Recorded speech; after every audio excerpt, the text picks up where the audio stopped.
Ya, mine osындай қуанышты қазақ не дейді? Қазақ айтады, қуанышты бөлсең көбейе, қайғыны бөлсең азаяды дейді. Міне осындай шашбауын көтеріп, әнін арнап, апамызға тілегін арнап жатқан Ақыл ағамызға қошемет бар шығар деп ойлаймын. Сондықтан, иә, сіздің де әулетіңізде той болсын, осы апамыздың жасын сізге берсін деп, міне осы әулеттің атынан сізге міне қазіргі заманның тақиясы, иә. Қошемет салып қояйық, дастарханға жайғастырайық, иә. Рахмет аға. Ал енді қазір орталарға шақырайын деп тұрғанын, осы әулеттің барлық құдалары мен құдағиларын бейнетіп шақырғым келіп тұр. Әрине, құдалықтарыңыз 1000 жылдық болсын, күйеулеріңіз 100 жылдық болсын деген ниетіміз бар.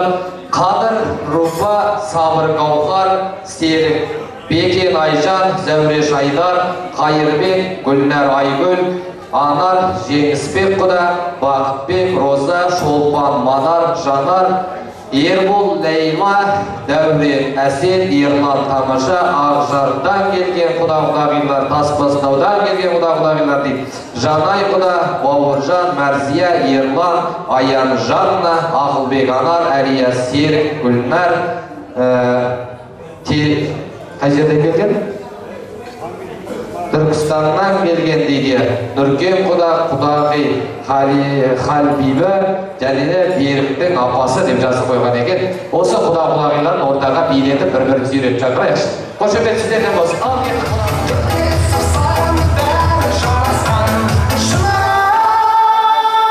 деп шақырсам шықпайымен, біреу барма шығатын сені көңілден, сезімімді байламай сүйемін деші, шын айтшы шынарып кімде көңілден, деп шақырсам шықпайымен, біреу барма шығатын сені көңілден, сезімімді байламай сүйемін деші, шын айтшы шынарып кімде көңілден. Бәрекелді, енді атамыз бастасын, жазғы күн атамыз бастасын, барлығымыз сөйлейміз. Әр әулетте бір-бір адамнан сөйлесек, сол жақсылығы деп тұрып, сондықтан тілек ниеттеріңіз қабыл болсын. Әр шаңырақта сіздердің әулеттеріңіз осындай той болсын, сіздерге де осы апамыздың жасын берсін деген ниетіміз бар. Ал тыңдайық. Ассалаумағалейкум тойшыл қауым. Бүгінгі міне қанай құдағиымыздың мерей тойына жиналып отырған бәріңізге дағы деніңізге саулық, бастарыңызға амандық, барлық жақсылықтарды тілейміз. Осы күннің бақытын, осы күннің көрген жақсылықтарын сіздерге дағы тілейміз. Енді біздің мына құдағиымызды бағадан бері барлық жақсы қасиеттерін, батыр ағай екенін бәрін айтып жатыр. Ол кісі кезінде қасқыр соғып, қаншама мал, қаншама жаңағы малда жүрді, далада жүрді.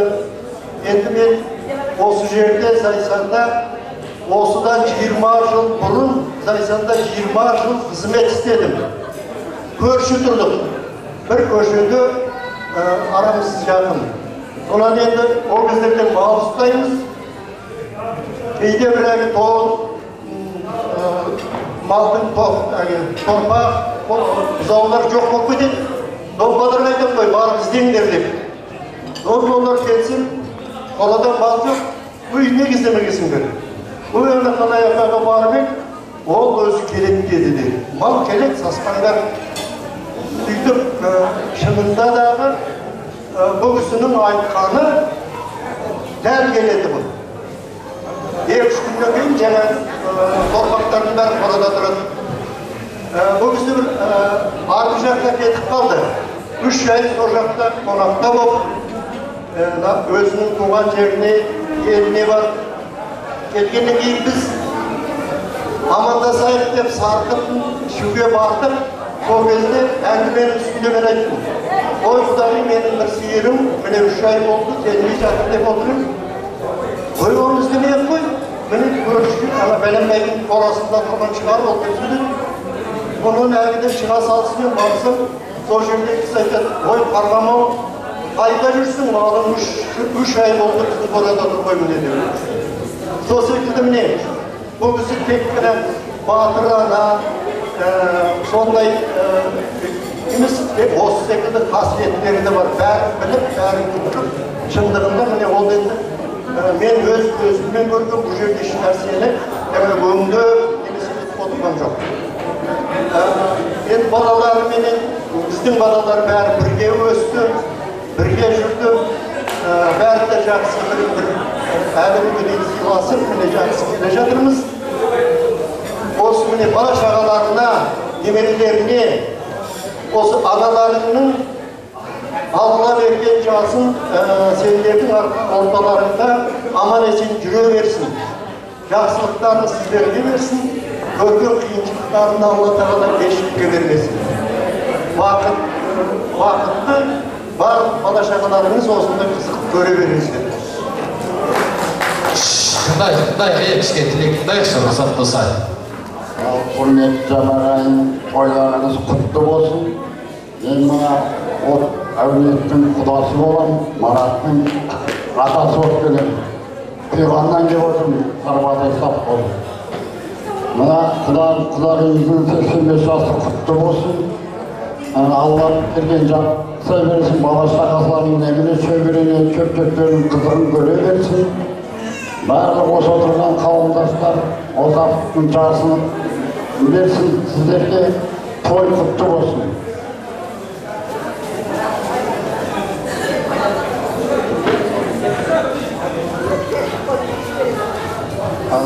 Құрметті тойшыл қауым, мына жердегі бүгінгі туған туыстары, құдағилар, Уанхандықтар әулетіне үлкен той болып жатыр. Үлкен құдағиымыздың 85 жасқа толған күні. Бүгінгі той қайырлы құтты болсын. Енді не тілейміз, бала шағасының міне аталарының 85 жасын тойлап беріп жатыр екен. Үлкен рахметті айтамыз, бәріміз де сол. Мен Ринаттың өзім таныстыра кетсем, Ринаттың атасы болам. Ғазизханның нағашы атасы болам. Дәулетбектің туған құдасы болам. Енді не айтамын? Барлықтарыңызға аманшылық тілейміз. Дендеріне саулық, немере шөберелеріне амандық тілейміз. Ең жаман күндеріңіз осындай болсын. Не тілейміз? Алладан дейтін барлық жақсылықтың бәрін осы сіздерге тілейміз. Аманшылық болсын, той жасасын.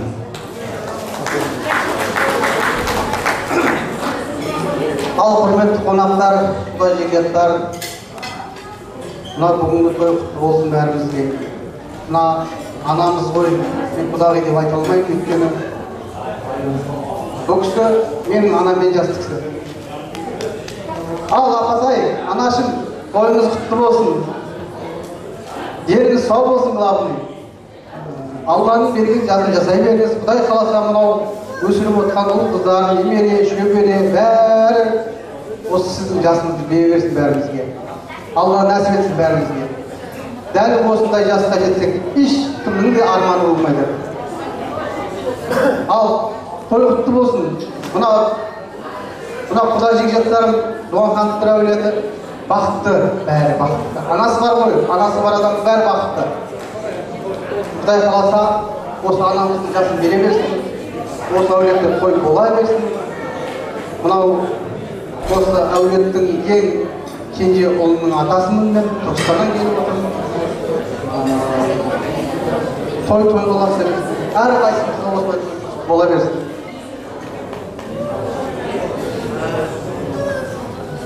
Ал енді құрметті біздің мына құдағимыздың апамыздың 85 жас болып отырған мерейтойына келіп отырмыз. Барлық туған туысқандары алыстан жақыннан, жаңа айтылып жатыр, Тараздан, мына жақтан Павлодардан дейін. Тыңдайық. Қонақтардың бәрі қарамына үлгісін дейміз.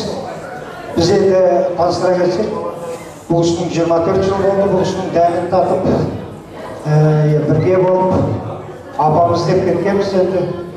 Мен енді бұл кісінің баласы Мәдеттанның ең балысын алып отыр. Менен кейінгі ол да бір үйдің үлкен күйеу баласының бірі, менен кейінгі екінші бала болған марқұм. Онда бүгін бір аунап түсіп жатқан шығар енді. Қаласы дейді. Апамызға енді жаңа айтып жатыр ғой. Алладан берген жасын тілейді. Барлық бағанадан бері айтылып жатқан жақсы тілектердің бәрі түгел бұлтағына, бұған қамттар әулетіне бәрі түгел қайырмен болсын. Дендері сау болсын, немере шөбері шөпшегіне дейін. Мына ол кісі көріп жатыр, бұл кісі өте бақытты адам. Осынша ұрпақ әкеліп, қазағымыздың санын да көбейтіп, ұрпағымен еңбегі сіңген адам. Ол кісінің жаңа айтып жатыр, еңбектерін, ол кісінің өткен өмірін қалай білеміз, оның бәрін түгел естіп келеміз осы уақытқа дейін. Сондықтан бұл апамыз өте бақытты адамдардың бірі. 85-іне жаңа айтпақ 85 қосып жатыр ғой. Мен де сол ары қарай алған берген бар жасын қосайын. Біз сол кісінің қызын көре берейік, сонда біз де 100-ден асатын шығармыз. Барлығымыз деніміз сау болсын, аман есен жүрек, осындай той думан барлықтарымыз үйлерімізде болсын.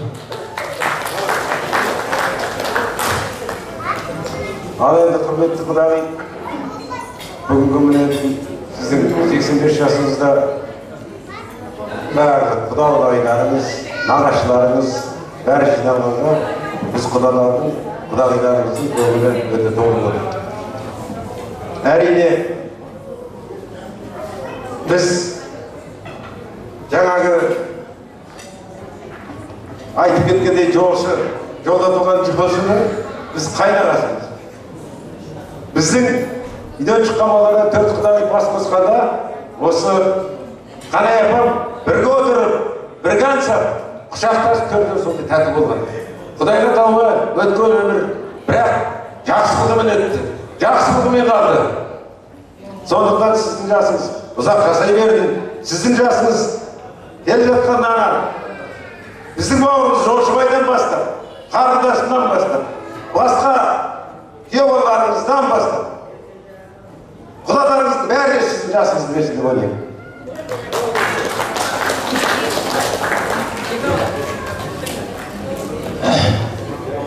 Ал енді құрметті қонақтар,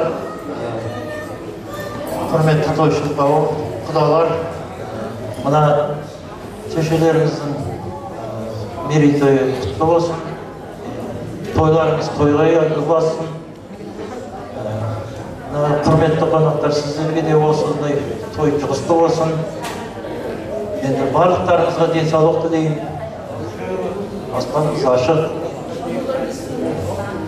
деніміз сау болсын. Басқа не айтамыз енді, шешеміз енді бұл кісі енді құдағи дегенге ұяттау маған енді.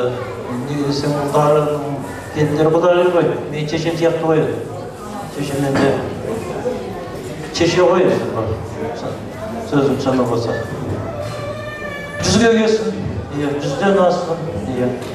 Осындай мына балалары, қыздары, осы шешелерін жастарын берсін, тойларымыз тойға болсын берсін.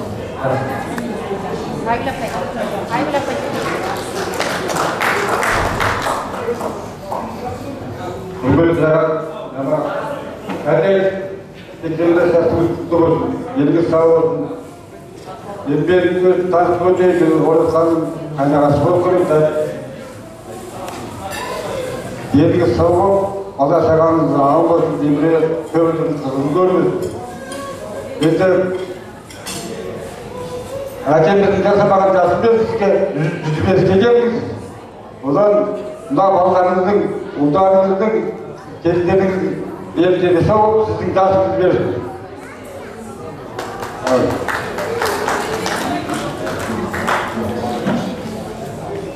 Құрметті бүгінгі тойшыл қауым, осы апамыздың тойына жиналып отырмыз.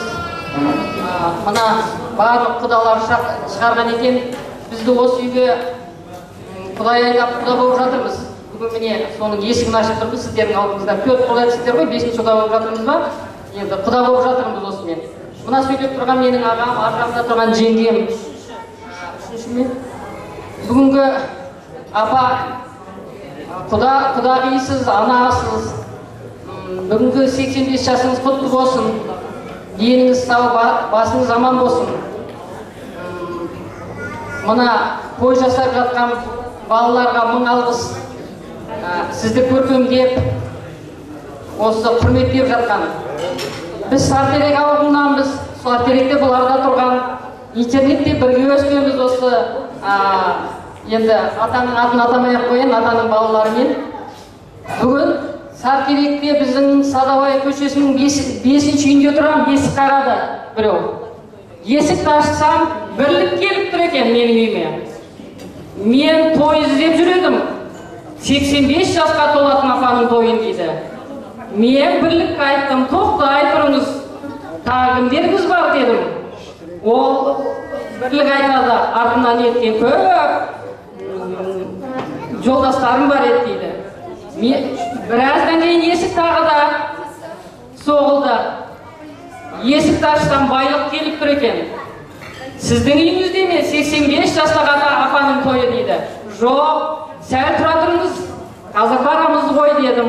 Біраздан кейін тағы да ынтымақ кетті. Апаның үйі осы үйде ме дейді. Жоқ, мен құдасы боламын. Бізге енді ана болады ғой деп жатырмын. Апа, сіздің үйіңізде байлық, бірлік, жаңаға ең төресі ынтымақ деп тұр екен. Үйіңізде ынтымақ болсын. Ынтымақ бар жерде, бірлікте, байлықта барлығы болады. Сіздің отбасыңызға жақсы деніңіз сау, басыңыз аман болсын. Мына заманның тыныштығын көріңіз. Немере шөберелеріңіздің қызығын көріңіз. Өміріңіз мәнді және сәнді болсын. Құдалар, міне танысып жатырмыз. Құдалығымыз 1000 жылдық болсын. Дендеріңізге саулық, бастарыңызға амандық тілеймін. Бұл өсіріп отырсыздар, қазақтар, осы жерде отырған бәріміз енді осы апаның тойында болғаннан кейін туысқан болып жатырмыз ғой. Ұлдарыңыз қуатты болсын. Бір-бір үйдің шаңырағын мықты ұстайтын. Қыздарыңыз шуатты болсын. Жақсы жерге тұрмыс құрып, қазақта құрығың ұзарсын дейді ғой. Қыздарымыз ибалы болсын.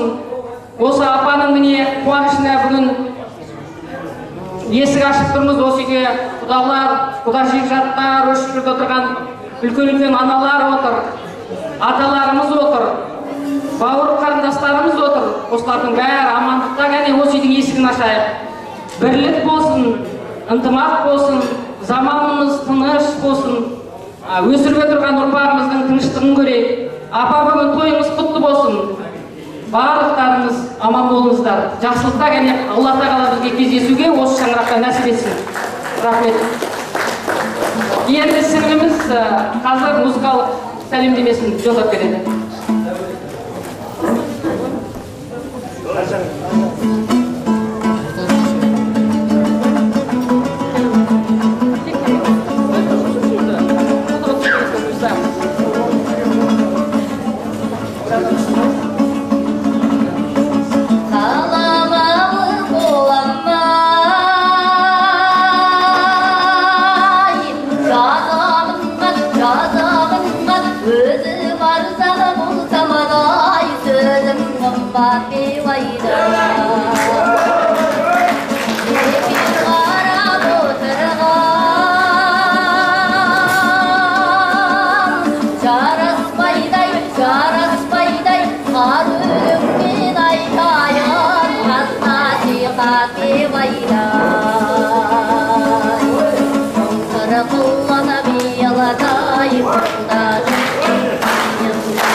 Ağlamazsam o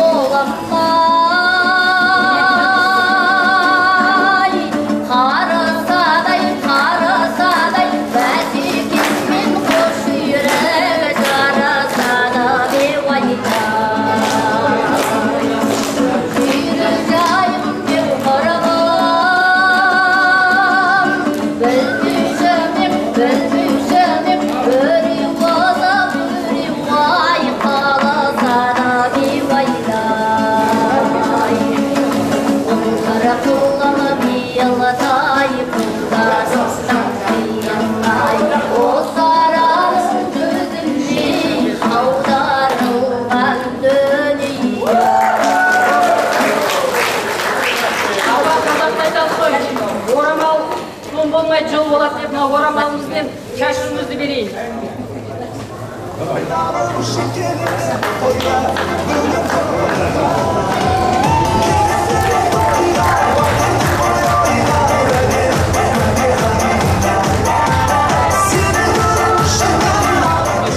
Ниеттеріңіз қабыл болсын. Енді қазір осы жәдегі ағаларымыз бен апайларымыздың атынан, құда-құдағилардың атынан мына жерде талай тойларды жандырып жүрген, талай тойлардың сәні мен әніне айланып жүрген Манарбек деген ағамыздың керемет әнін тамашалайық. Әрине құда-құдағилардың атынан келіңіз Манарбек аға. Қошемет соғып қойыңызшы Манарбек ағамызға, иә.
берейін деп келіп отырған Темірдай ағамыздың жәнегі Жолшыбайхан ағамыздың тапсырысы бойынша керемет әні тірі дауыста сіздерге орындап бермекші. Сондықтан қабыл алсаңыздар деп қоямыз. Ал.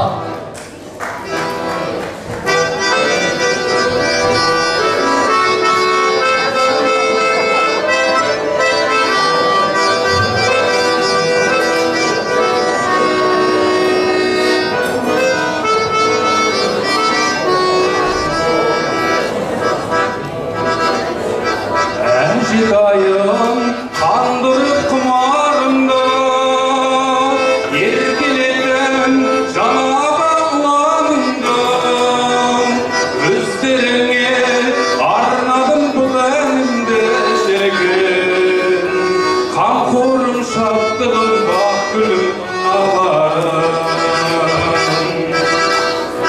ризамын аялы пейіліңе ризамын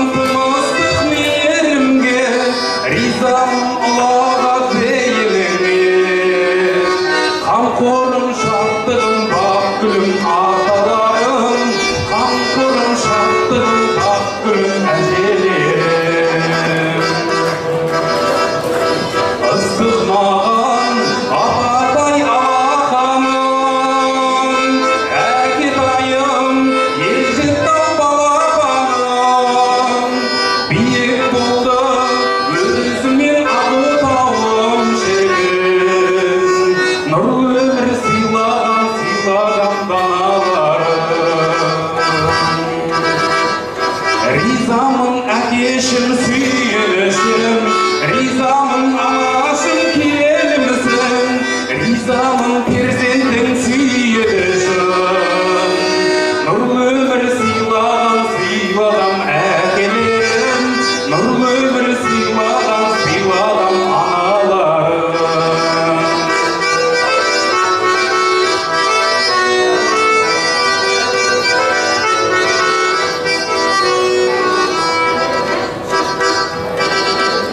аңқылдаған ағатай жеңгелерім әпкенім бауырым сендер едің сағыныштан сарғайып мен келемін шіркін тілеулес бауырлас ауылдас ағайындар ризамын өскен бауырыма ризамын ағайын ауылына ризамын ардақты қауымына тілеулес бауырлас ауылдас ағайындар тілеулес бауырлас ауылдас ағайындар тілеулес бауырлас ауылдас ағайындар тілеулес бауырлас ауылдас ағайындар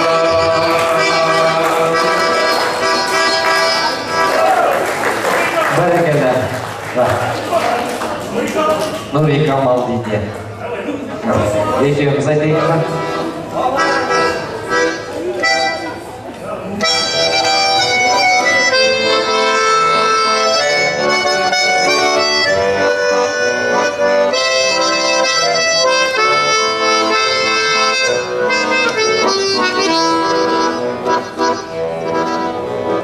аспандағы айма дедің жастық шағым қайда менің жүрегімді елжіреткен жаным қандай жайдар едің нұри камалым-ай күнде ашық жанарың-ай қолым жетпей сөзімді өтпей жаутаңдадым қабағың-ай қарағым-ай қолым жетпей сөзімді өтпей жаутаңдадым қабағың-ай қарағым-ай ойым озым сөзім тәтті қандай ана сені таптым жүрегімнің шарасына сыймай тасып сезім жатты нұри камал камалым-ай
демалысқа боламыз.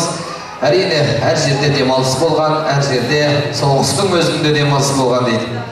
Сондықтан тәтеміздің, жәнегі апамыздың замандастары және көршілері, пайғамбарымыздың өзі айтқан, алыстағы ағайыннан жағындағы көршің артық, тәңір ақысы, көрші ақысы деп көршінің бағасын ерекше бағалап кеткен. Қандай да бір қуаныш болсын, қандай да бір той болса да, үйіңізде осы қуанышқа 80%, 80%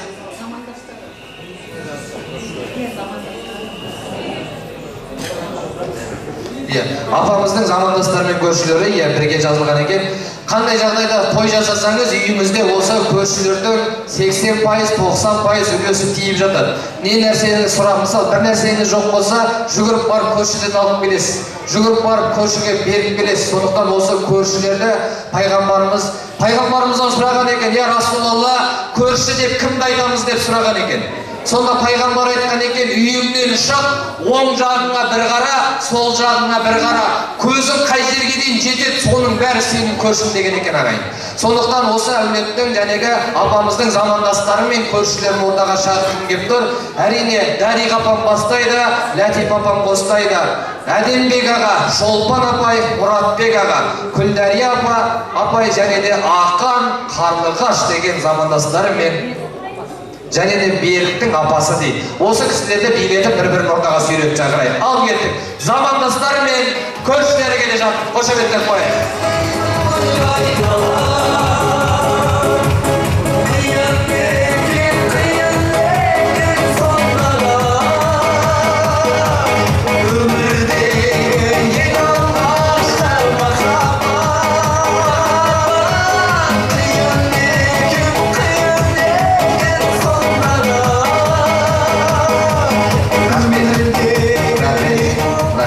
Бұл кісілерді билетіп шығарайық деп қоям, бұл кісілерге жүргенінің өзі би ғой біз үшін.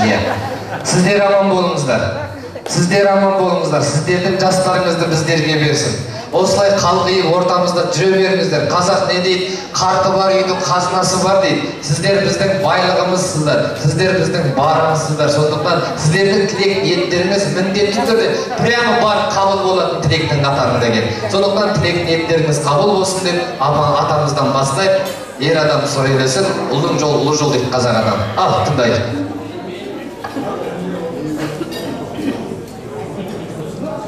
Құрметті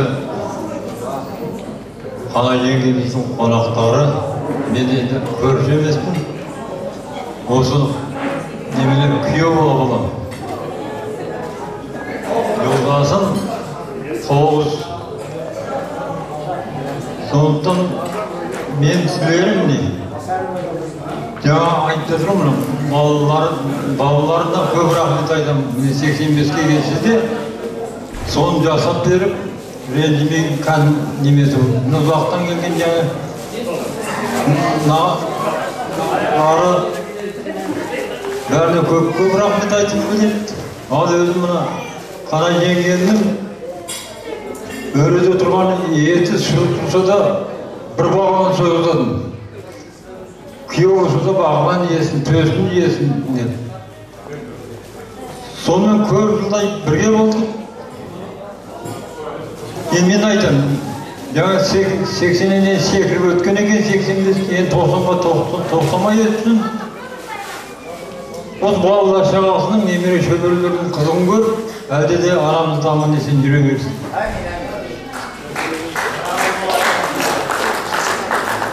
Ал енді менің жеңгем, біз енді көрші емеспіз негізінде. Мені қайын сіңілі болып келем бұл кісіге. Енді мұна бауырларымның бәрі өз қолында өскен, біттейлеріне дейін енді. Өзім бала шағам бар, ол кісінікі бар 11 бала. Өзі тәуі бәрі өсіп жеткен енді. Енді мен айтам, осы жеңгем батыр жеңгем. Батыр дейтінім, бұл кісі әкем менің ағам екеу мал айдап келе жатқан осы жол шайқанымды дүниеге әкелген. Сонда біз көл деген жайлауда отырамыз. Сол көлде әкелерім айтты, сен енді жете бер деп арқаныңызды қойып беріпті. Баланы алдына беріпті де. Содан көлде біздің үйге келді. Тәтем түсіріп алды, шешем, жеңгесі. Ол кісіге жеңге ғой енді. Содан түсіріп алып, мынай қарғама еріп, жаңбыр жауып тұр. Мен білем енді, бала кезімізден қолында өсті бұл кісінің. Содан түсіріп алып, чайын беріп, қарғам енді жақта ғой кішкене. Демонатор айтады ғой, ана жұртқа отын түсірем дейді. Сонда өгізбенен жұртқа отын түсіріп қойды ғой. Мына жеңгем, батыр ғой сондай.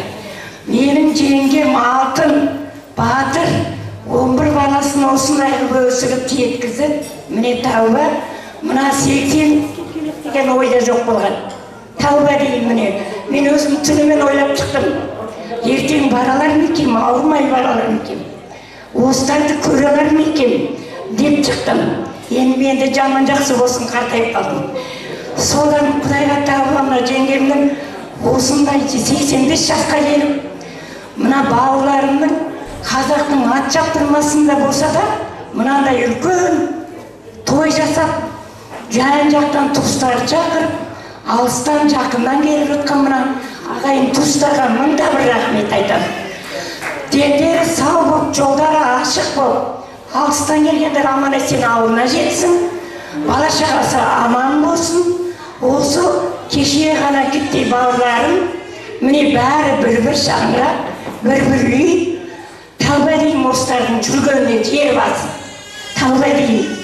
Құдайға шүкір, бауырларыма мыңда бір рахмет. Міне жаныстал жанарым, қолымда өскен өзімнің. Тәуба міне қыз болып, әйтеуір төле болып жүр, келіннің ортасында.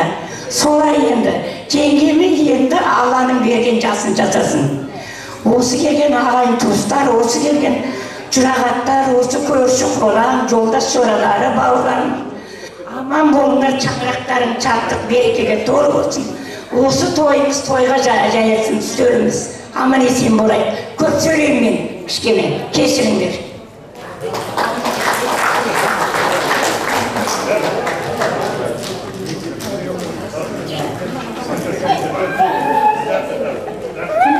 Құрметті көпшілік қауым, мына қойдан үлкен жайылған дастарханы, бала-шағасының, немере шөбере, ұрпақтарының бәрін құрметтеп жайылған ас-жаулығы үнемі жақсылыққа жайылсын, той қыласың, 85 жасы 100-ге жетсін. Ешқандай бейне, ауру, сақаудан аман болсын.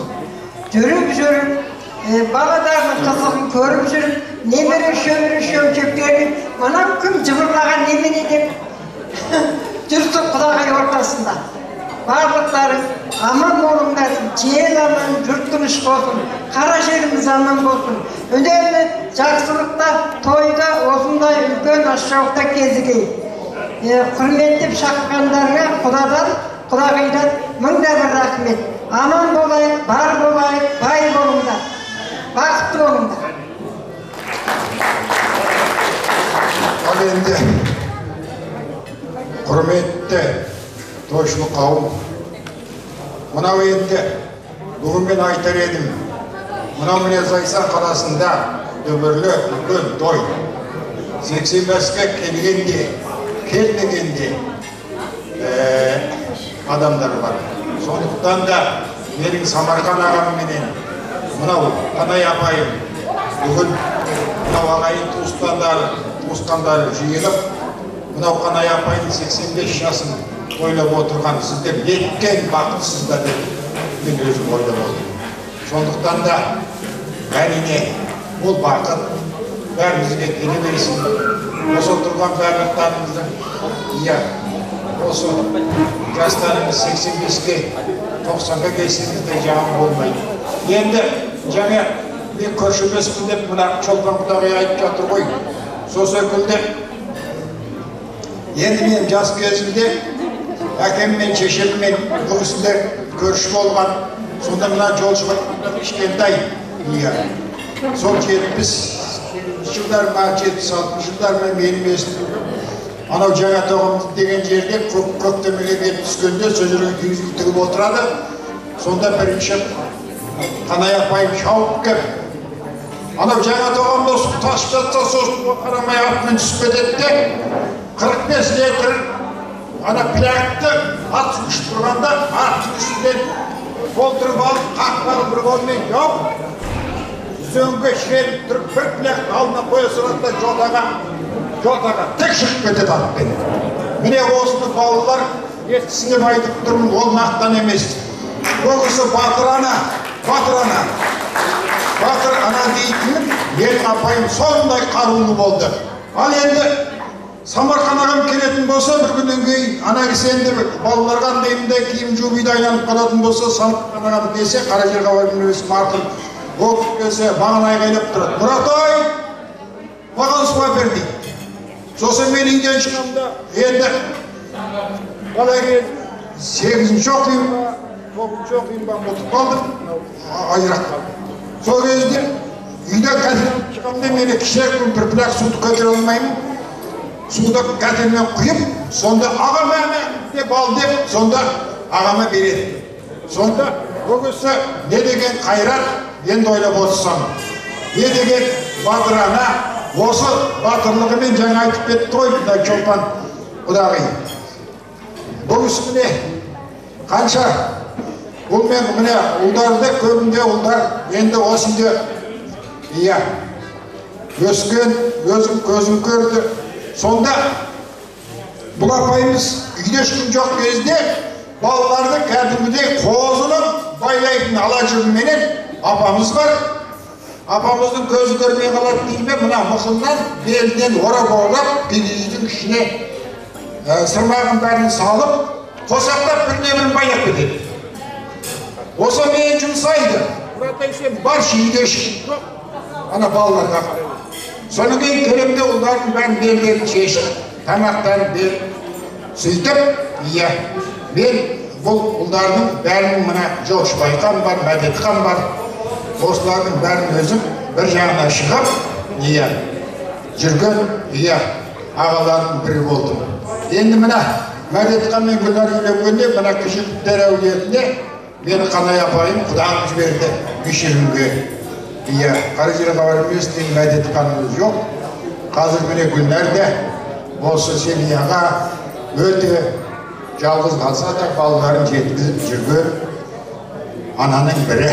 Өте құрметті жандар бұл кісілер. Енді көп сөйлеп не айтамын сіздердің бағанан бергі айтып жатқан жақсылықтарына, әсіресе мына нағашы жұрты жақсы сөйледі. Жақсы тілектер айтылды, тыңдап отырмыз. Ниеттеріңіз қабыл болсын, айналып кетейін, ағайындар. Енді сондықтан да бүгінгі мына батыр анамыздың тойы қабыл болып, әлі де бала шағасына ешқандай ауырған қыңқыл-сыңқылы білдіртпей, 85-тен желіп өтіп, 90-нан таймай, дүзгеге тағы да бір той жасап отырса, бәрімізге ол жауып жақсы, бәрімізде бір-бір шапай келгенде апаларымыз бір-бір байлауыш тағып тұрса деген ниетім бар. Алла тағаладан осыны сұрайық. Ал енді бүгін міне бұл отбасын бақытты отбасы дей аламын. Өйткені ол кісі немере көрді, шөбере көрді, шөп көрді. Осылардың бәрінің өсіп жетуіне үлкен үлесін қосып отырған анамыз болды.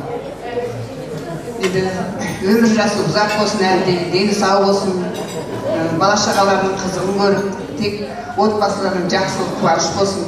Береке бірліктері әр отбасының бір отбасыдай болып отырған осы ағамыз деп есептеймін. Береке бірліктері мол болсын, заманымыз тыныш болсын, жақсылық болсын. Әр отбасыда тек қана қуаныш болсын, береке бірлік болсын. Осындай отбасыларында той бола берсін, жақсылықтың қуаныштың тойлары. Туыстарын ортаға шақырғым келіп тұр. Серікбай аға, Ирина, Нуфур апай, Ағылбек аға, Жандос, Әлмира, Гүлжан Бейбет, Нұржан Алтынай, Айжан Әлбек, Жадыра Құмарбековтар әулеті дейді. Тоған Роза, Мәркен, Бақыт Серік, Қуатай, Ләззат, Талғат Келін, Ахметовтар әулеті дейді. Орал аға, Нағим апай және де Ағажан Клара дейді. Дұрыс қой апай? барлық туыстарын ортаға шақырайықшы. Ата қалған туыстардың барлығы келіңіздер. Билеп келейікші.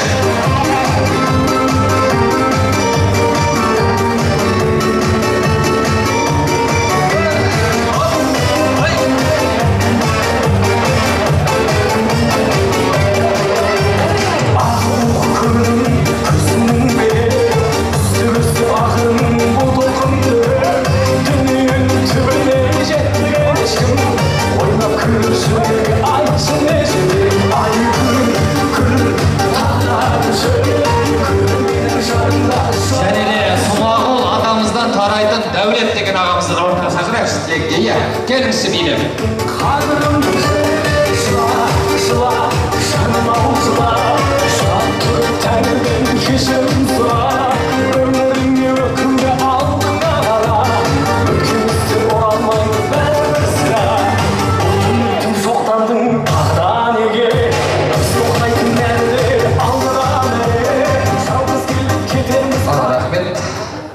Қазір бұл кісілер тілек айтып болғаннан кейін, мына жерде кішкентай қызымыз би билетті деді, дұрыс па, иә? Ән айта ма? Иә, ән айтады деді. Ал апай, қайсыңыз? Кімнің жасы үлкен? Тыңдайық.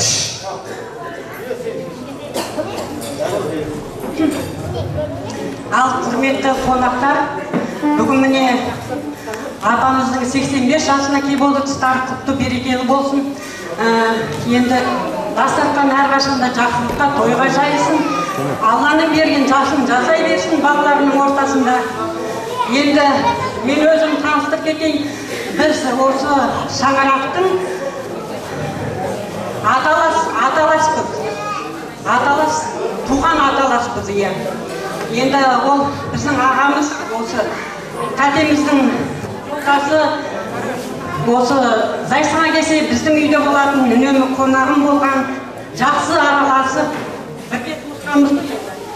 Сөйлемей қалды, сөйлеп тұр екен.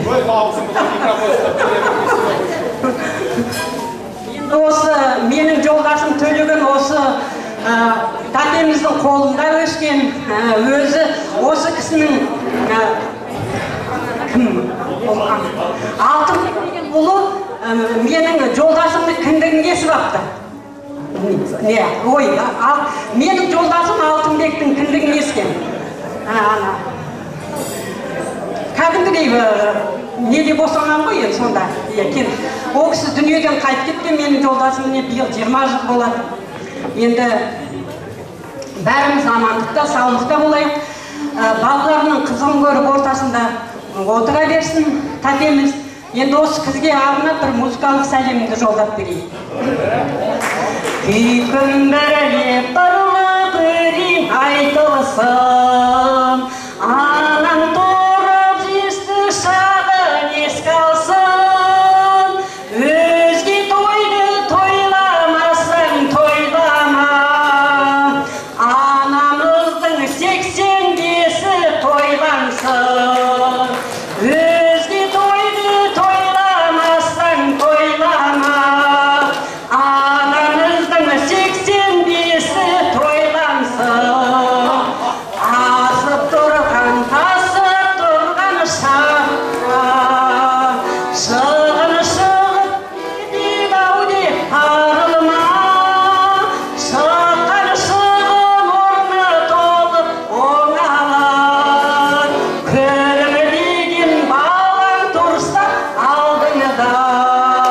Шыққан шығын орны толып оңалар. Күлімдеген балаң тұрса алдыңда. Бақытты болыңыз анашым. Розаранбай жолды қалады. Бұрын қыз кезінде келіп жатайсыз, алғаш бізге келгенде. Жеңгем ғой. Енді осы көзімді ашық алдындағы ең алғашқы жеңгем осы біле қарай жеңгем. Енді ары жақтан келген уақытта біздің үйде болып үлкен үйде, сол кезде әлі көз алдында елестейді. Көз деген доптамада, сонда енді тіп сонда енді қандай еркек болсын бір қарамай өтпейді жеңгеме. Сондай сымбаттайды, түп-түзу әшейін осы. Көз алдыма әлі дейін елестейді. Енді осы жеңгемнің міне біздің міне Жолшыбай ханымыз енді айтады, май көтен деп әкесі кеудесінде көк домбырасы бар. Осы менің май көтенім деп бір әнін айтып, содан кейін ақырын маған көтергізіп қояды. Соны ойбай, ол кезде қант жоқ, қант түседі, бүйте түседі, анау мынау деп, онда жоқым кішкентай енді чөп дейміз біз. Содан бір күні енді әбден надоел болып кетпеймін, ақырын келем дағы артша отыраса қойғанда көтенен үшінші болады. Сонда айтады ғой, оған ақыл сенің арқаңда тікен бар ма деп. Енді Құдайға тәуба, міне жеңгеміздің жасы міне 85-ке келіп қойды. Енді осынша ұрпақты, осын біз өз көзімізбен көрдік. Осыларды бірге жүрдік. Қандай міне үлкен азаматтар болды міне. Құдайға шүкір. Ал енді бауырларым, енді алдағы өмірлерім, осы шешелеріңді енді үстіп, әлдилеп, енді үстіп үлкен дастархан жайып, міне жатқандарыңа көп рахмет. Алла тағала сендерді енді үнемі жақсылыққа, дендеріңе саулық, бастарыңа амандық тілейін. Бақытты, үлкен семья болыңдар жандарым. Рахмет.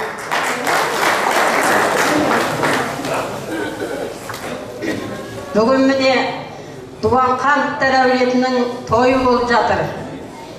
Осы Құдайға мыңға рахмет. Мына менің жеңешем, мен Самарқан мен Жұмақан бірге туысады. Мына жеңгеннің бәйбішесінісі. Менің апам мен атам болды. Сол апам мен атамнан қолында өсіп, сонда мен кішкентай кезімнен 5 жас, 6 жас сол жерде бірге жүрдім. Сонда ағайым ақырын айнаға қарап, киімін киіп сөйтіп жатады. Соңын бүйтіп қарап тұрамда жүгіріп барып апам айтам, апа, әлі қаңғыбас тағы кеткеліп жатыр. Ана қаңғыбас киініп жатыр десем, ей балам барса бара берсін, тақпаяды. Содан сөйтіп әлі кетеді, тағы бір күн тағы кетеді. Содан сөйтіп жүрсем, ол қызға барып жүреді. Мен қайдан білемін оны. Сөйтсем осы жеңешем, міне бір күн осы жеңешемді көзі қап-қара сұп-сұлу әшейін оймақтай бір қызды жетектеп алып келді. Мен сонда 5-6 жастамын. Содан екеуі киініп кете бастайды. Сонда кете бастағанда байқап отырам, қарап отырам, бұлар қайда барады екен деп. Содан қайда барады екен қарап отырам да екеуі құшақтасып кетеді.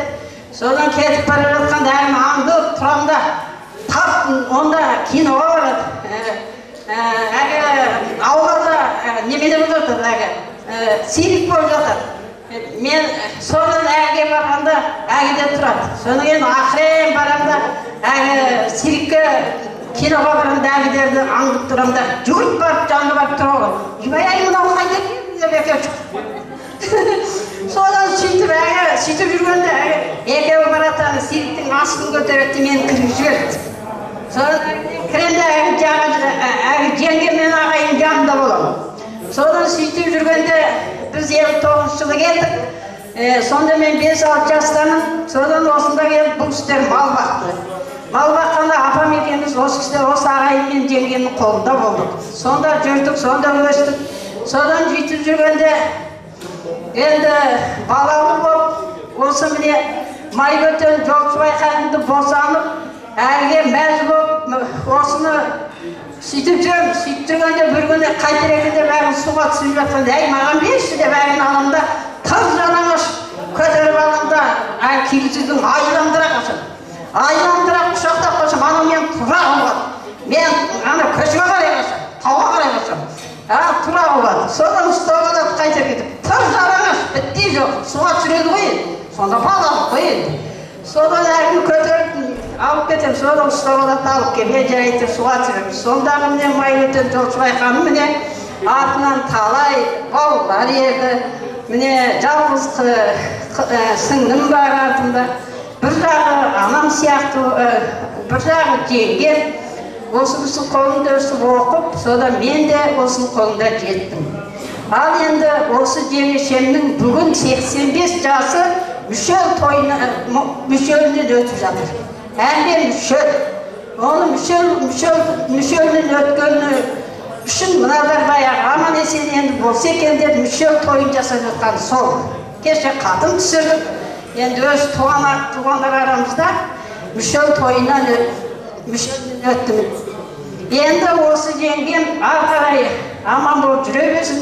Біздің ұрпақта қалған осы жалғыз жеңешем. Енді алдымызда көзіміз, енді осы аман болып, бала-шағаның қызын көріп, артындағы балалар аман болып, бәріміз де осы балалардың қызығын көрейік деп денді сау болып жүре берейік. Аспанымыз ашық болсын, барлықтарың да дендеріңіз сау болып, аман есен жүре беріп, осындай қызықта кенел беріңіздер. Ал енді мен осы жеңешеме туыстар деген өлеңімді айтып берейін.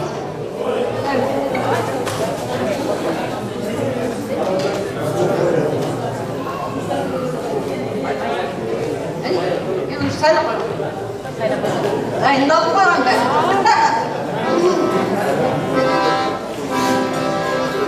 Басында тұр қалаудың мәлімдеген сай, ауылдың арқасында баласындай, ояу баласындай. Өз басы ерліктің жақсы болса, ағайын туысына қарасадай, ояу қарасадай. Ояу алтынымай, күмісімай, аман жүрі қайда жүрсең, туысымай. Басында қаратаудың терезесі, желмен күліседі-ай, ояу күліседі-ай. Алғаны ерліктің жақсы болса, қалған күлісіне күліседі-ай, ояу күліседі-ай. Ояу алтынымай, күмісімай, аман жүрі қайда жүрсең, туысымай. Әрқашан әлім мені шырқалады, жүрсектер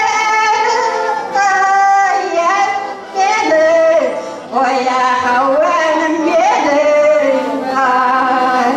Туыстар амандықпен кездеседі, бойымда қалып жатқан қаным менің, ояу қаным менің, ай.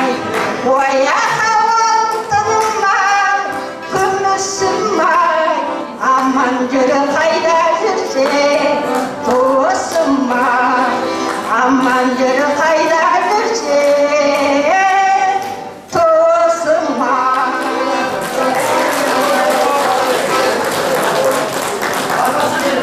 Бәрекелді апай, көзімізге жасты бірақ ұялаттыңыз ғой апай. Не деген дауыс құдай. Тойға неге шықпайсыз апай? Заказ берейін ба? Дауысыңыз бар екен. Осы жерден шығып қойыңыз апай. Туысқандар. Міне апай, сізге туысқандар осындай әніңіз үшін. Құрметті жиналған қауым, тойшыл қауым, қош келдіңіздер. Мына Қанай тәтемнің туыс-туғаны сіздерге мың рахмет. Келген қадамдарыңыз ылғай қуанышқа, күлкіге, жақсылыққа келісіп келіңіздер. Қуаныш болсын жолдарыңызда. Ал Қанай тәте, келген 85 жасыңыз құттылық, жасыңызға жас қосылсын. Ары қарай Алланың берген жасын жасай беріңіз. Бала-шағаңыздың ортасында отыра беріңіз. Ағатайым көрмеген жақсылықты, қуанышты осы күнге сізге көріп келдіңіз. Мына бала-шағаңыз жетті, жеткенімізде жетсін бауырларым. Жанарым біреу еді, бауырларым екеу боп, жанарым 4-5-10 шақты болды. Жанар жалғыз емес, артында міне әпекесі біз бармыз. Тойыңыз той қыласың. Әрқашан осы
85 жас тойы құтты болып, жасынан жасқа тола берсін.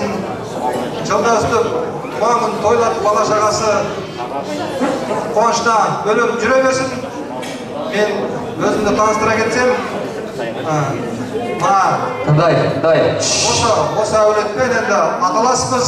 Шілікті өңір Смағұл Ақсақалдың жалғыз ұлы Зейнелғазының ұлымын. Енді руым 9 енді біліп отырған шығарсыздар енді Құмарбек Ақсақал, Смағұл Ақсақал, Исаби бәрі бір әкеде көпенден тарайды. Сол көпеннің ұрпағымызды бүгін тойға ортақтасып, осы ағайынның келіп отырған жайым бар Шілікті өңірінен. Той құтты болсын, той тойға ағайын туыс жаңа табысып жатырмыз бір-бірімізбен. Осы қызық қуанышымыз ұзағынан болсын, болашақта осы бір-біріміздің қуанышымызға ортақтасып жүре берейік. Жақсылық болсын, шешеміздің енді мерейтойы құтты болсын. Сол тойды жөнелтіп жатқанына аға бауырларымыз бәріңізге көп рахмет, бәріңіздің басыңызға берсін. Болашақта осындай той иелері өздеріңіз болып, қызық қуанышта бөліп жүре беріңіздер. Рахмет.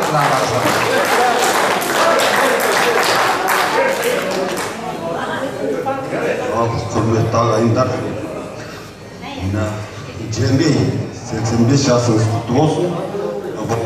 Көпке шешесіне осындай той жасап жатқандарын біз енді таныстырып өтсек, біз арғы атадарымыз Көпен болыстан тараған ұрпақтармыз. Біз сол Көпен болыстың Ахметінен тараған ұрпақтарымыз. Мына жерде жаңа таныстырып кетті, Көпен болыстың бір ұлына тараған ұрпақ. Біз соның Ахметінен тараған. Мына жерде міне Құмарбековтар тұр, бәріміз Көпеннің арғы аталарымыз көп. Болыстан тарағанымыз. Бәрімізге, дендеріңізге саулық, бастарыңа амандық тілеймін. Бала шағаларыңыз аман болсын, осындай той жасап жатқан шешеміз дүз жасасын ары қарай. Осындай бәріндегі семьяларыңызға осындай ар жағына табыс тілеймін, осындай бала шағаларыңыз қызық болсын. Ассалаумағалейкум. Туған туыстар, құда жекжаттар. Бұл жерде бүгін міне біздің қанай жеңгеміздің 85 жасында тойына келіп отырмыз жиналып. Енді осы жеңгеміздің енді жаңа бәрін айтып жатыр ғой. Мен бірақ батырлығын айтайын, мен кішкентай күнімде 64-65 жылдары. Осы кісі газетке шыққан, қасқыр соққан қанай деп. Енді мұқым Өскеменнен жалғыз өзі қораға түсіп кеткен қасқырды соғып алған, енді батыр деп ойлаймын мен. Осы жеңгеміз ағамыздың енді мерейін асырып, осы сол кезде тауда, енді ол кезде білесіздер, Совет үкіметі кезі жалғыз үйде тұрады. Менің әкем барып жүреді, ағамыз сондай сер адам болған. Бір жерді кетіп қалады, ана тыстап бала шағасымен. Сол кезде жеңгеміз мықты ғой. Қыстың аязында мына балалар ұсақ. Енді біз кішкентай үлкендеуміз, көзіміз көрді ғой. Сонда әкем айтып отыратын, ана кісінен мен үлкен болатын, менің әкем кішкентай кісі шамасы келмейді, ана кісіні алып барады үйге. Қоржын салып, бір жеттен кейін. Мына кісі сол кезде мықты демейді ана сонда. Мықтылығы. Батыр ғой. Жой. Енді осы жеңгемізге денсаулық, зор бақыт, бала шағасына рахметіне, арпышында бір бидайымне, қарындасыма, бауырларыма, үстіп міне, Зайсанымыздың Самарқандтар өлетін немесінде той жасап, көрші қоламы жинап, көз көргендер жинап отырмын. Жеңгеміз енді 100 жасасын, ары қарай да жасайды. Немере шөбере сүйіңіз. Біз сіздің бақытыңызға тоймай жүре берейік, арттарыңызды білесін. Аман есен болыңдар. Туған туыстар, мұндарадан бауырларымызды танысып жатырмыз. Жаңадан келген енді. Ол кісілерге де рахмет алыстан кеп. Біздің жеңге құдалары ғой. Құда ғой. Жеңгеміздің бауырлары, қарындастары, сіңілдері кеп отыр. Алыстан. Аман болыңыздар, жолдарыңыз болсын. Жақсылық болсын. Мұндай бауырларыма енді осындай той болсын енді үйде. Немере шөбере немене сүйіміз. Ben kuyov ol öyle aytам деп. Assalamualaikum. Құрметті осы Қамай апамыздың қонақтары. Енді жаңа мені нағашылармен бірге шығарса да болар еді, мен Керейдің Жантекей. Ана кісінің бауыры болып келемін. Негізі осы жерде отырған Жол Шойқаннан бастап тұрған ағалары бәрі бір интернатта өскен, бір қара нанды бөліп жеп, бір қара шай ішкен, осы ағаларымен, бауырларымен бірге өсіп, бірге қайнасып кеткен жолдастарым, бір жағы осы Құмарбековтер әулетінен қыз алып отырмын, жолдасым мына кісі. Дәулетбек екеуміз бірге оқуға барып, енді осындай жақсы тойда, жақсы үлкен әулеттің тойында отырмыз.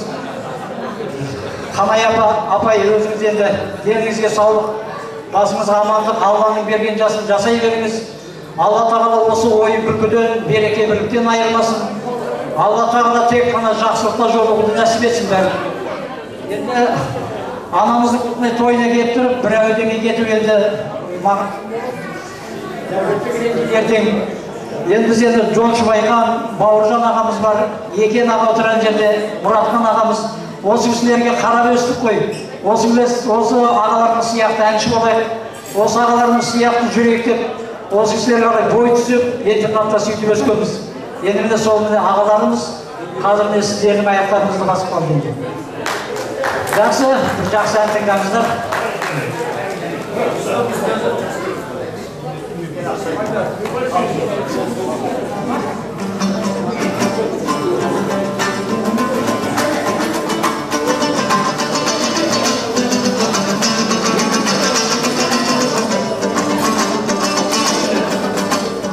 Алғалқай амансыз байым,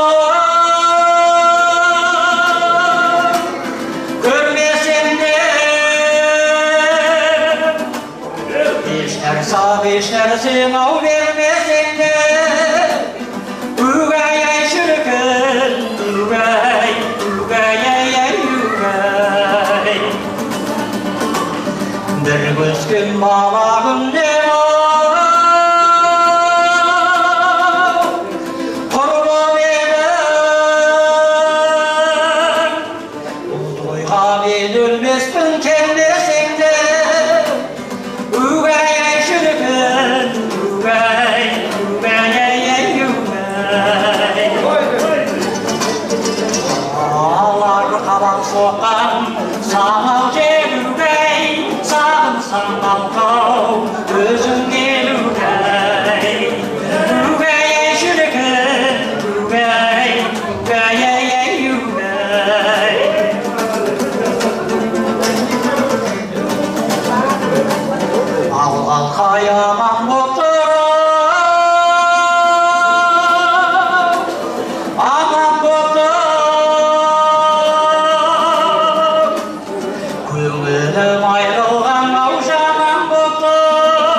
Рахмет, ниеттеріңіз қабыл болсын. Тағы бір тілегіңіз бар екен,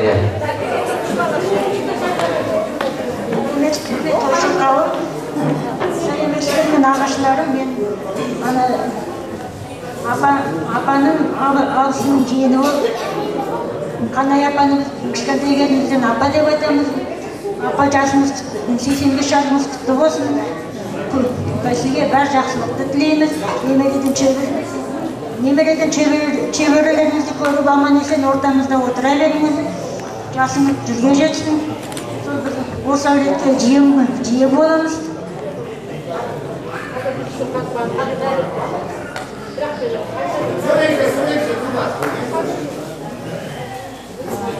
Қанай апа біздің нағашы әжеміз, әйемнен кейінгі біз Фаузияның қызы, ұлы келіп тұрмыз, жиен болып келеміз дуанхандықтарға. Қанай апа біздің нағашы әжеміз болып келеді. Әже, жасыңыз құтты болсын, сізге ұл қыздарыңыздың тек қызық қуаныштарын көре беріңіз деп айтқым келеді. Зор денсаулық, осылай арамызда әрқашан ойнап күліп, шөберелеріңіздің шөпшек көріп, шөберелеріңіздің қызықтарын, немере шөберелеріңіздің қызықтарын көріп, ортамызда осылай аман есен жүре беріңіз. Амандық болсын.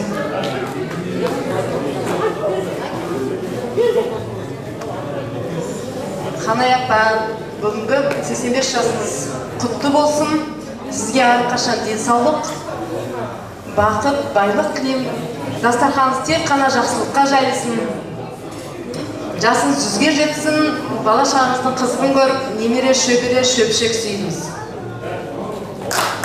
Рахмет, дейін қалыңыз. Қойшыл қауым, бүгінгі дуанхандықтарға шақырағында жүріп қойып отыр. Енді бірақ анамыз 85 жасқа келген екен. Ғұмыр жасыңыз ұзақ болсын. 100-ге келіңіз. Немере шөбере сүйіңіз. Алла тағала шөпшек сүюге жазсын сіздер. Мына Ахметтер әулетінің атынан рахметімді айтамын мына ұлдарға. Осындай мені дүбірлік той жасап жатқандарына үлкен рахмет. Армандарыңды сыйлап міне. Келіндердің арқасы, бала-шағаның арқасы осының бәрі. Енді бақытты болыңдар, бәріңді амандықта болайық бәріміз.